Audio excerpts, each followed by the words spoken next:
Green Lanterns issue 7, written by Sam Humphries, art by Ronan Cliquette, I think. Oh. Cliquette? I think it's Cliquette. I'm just wondering if it's like French and there's like silent parts that I'm not meant to say. Yeah. Silent letters that aren't meant to be silent unless it's in French. Yeah.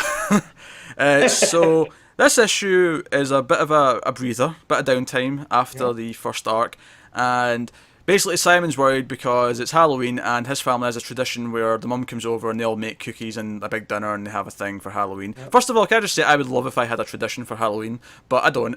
There you go. But anyway, so this is There's Simon. not a certain movie you watch every Halloween, Pete? Like...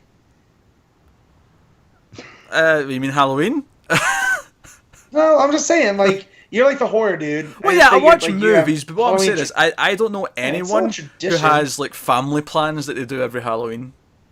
Oh. Like, maybe if you've got kids, okay, you take kids trick-or-treating, but that's about it. There's no, like, this is like a family tradition where they all get together for a dinner, like it's, like, Christmas. Yeah, I like that, though. I like that it gives a peek into his family and builds that up, and now it might just be a made-up thing by Humphreys. Yeah. You know, but also learn that I think that the family is from Lebanon because it's a whole Lebanese thing that he brings up. They make these cookies. Yeah, so that was cool. Yeah, well, that's the main plot of the book, actually, is that Simon and Jess is helping him, and Jess is going to meet his family, and she's really anxious because of that. And I like to fake out at the start, because we've been complaining that every issue started with Jess and Simon like explaining their backstories, and Jess, once again, I'm really anxious, I was in my apartment for 3 years after my friends all get killed, but it twists it because it builds up, and it's like, and it's all about her meeting his family, and that's what she's nervous about. It's not about, you know, fighting red lanterns. And I like that. I thought, like, if we had gotten that once before, and then we get it again here as a reminder,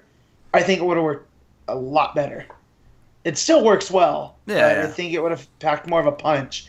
Because I like that, and as I get anxious in situations like this, like meeting new people, and come up with all the excuses in the world, like, nah, I'm not feeling good, I'll stay home.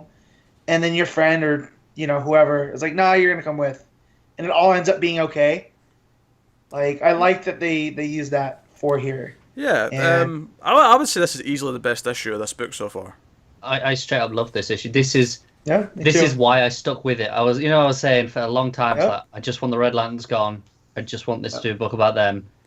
And finally, this is what we've got. And this is just give me this every issue. Yeah. I think occasionally Humphrey's dialogue's a bit on the nose, like, but other than that, like, they're really nice together. I thought the art wasn't better than the last issue because I really liked the art in the last issue, but it was a step up from a lot of the earlier stuff where I said some of the faces were looking a bit weird. I didn't feel that here. Also, with Humphrey's dialogue, where she's like, Jessica's like, "Oh, you fought Darkseid, and you brought down the Hell Tower," and as she tries to leave, she's like, "Oh yeah, I gotta go meet Darkseid. He cell phoned me." Oh, I love that joke. Yeah, that was a great joke when he's like, because it's all narration, and she's like, maybe Darkseid's got plans, or maybe I'll go see what he's doing, and then she just sort of like casually brings it. I was like, yeah, Darkseid's got ramen or something. He seems like a noodle guy. No, it was a fun book. Their stuff was fun. They bonded a little bit. The stuff with the Sun and the Guardian was fun because the Guardian's meditating, and the kid is like putting stuff. He's like pinging his nose and putting stuff on his head. And I was reading this in bed, so there was that page there. I was just there reading it, and I got to him just going boop, and I just burst out laughing, and she just looked at me like, "What the hell are you reading?" That was good. And obviously, it's so different from what Connor's saying is going on in the Hal Jordan book. Like, this seems like it's taking time to breathe and let the characters... Each character gets a moment, even Simon's family. You know, and you get more insight on the mom, and she's very stern.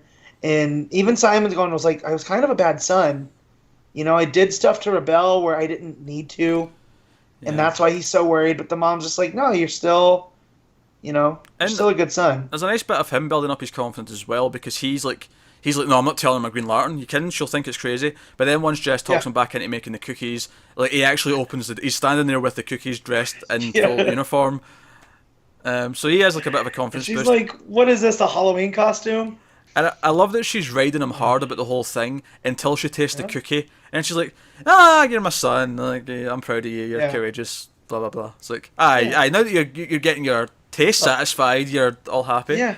Life lesson: food fixes everything. It does. You know, except she might have been poisoning. really upset. Well, you know. But yeah. And then the stuff with the Guardian at the end, you know, starts to jump into what's going to happen next. So that was cool. Yeah, because he's like, the Dominators are coming, and that's your tease for whatever the threat's going to be. But Joe, I loved that as he's flying down the street, there's like pumpkins all over the street, and I love that this arc is all set at Halloween. Yes. I love it. Yes. Oh. It's just so good. This issue is what this book should be on a regular basis, and I really hope it can continue this going forward now. Yeah, at least this arc seems like it's going to be up our street. Maybe it'll swap with arcs where we're not as into it because it's dealing with stuff. But actually, can we talk about the solicits just briefly? Actually, I want to bring up something Connor mentioned about the solicits. Because Connor looked at the solicits for Hal Jordan and the Green Lantern Corps, and you know how we keep talking about how we kind of wish we stayed away from the other color cores for a while, you know, because we had Red Lanterns in this, Sinestro's still doing the whole yellow ring thing, and Hal Jordan, and the solicits for Hal Jordan, whatever the issues are in December, says there's an issue about Larfreeze, so we're getting an Orange Lantern issue. And then the first one, he's got them trapped in like a bottle universe thing. Yeah, and then the next one says, and then Hal Jordan tries to resurrect the Blue Lantern Corps. I'll turn that. About this.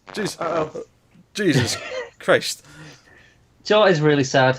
The Blue Lanterns are supposed to be hope. I'm supposed to be like, yeah, they're returning. Hope is coming back. Yeah. But I'm just like, for God's sake. We talked online with our friend James about this, and he's like, well, I don't have a problem. It's like, dude, people get tired of Lex Luthor with Superman. And as a Superman fan, yes, there is too much of certain. And I don't think that's a fair comparison because, like, Humphreys is bringing the Dominators into this. When was the last time we'd seen the Dominators? I think the easy answer is yes, they do. That's why he has other villains. Yeah. Right? So, and it's the same with Batman. Like, look at Batman's Rogues Gallery. Like, you can get a bunch of stories.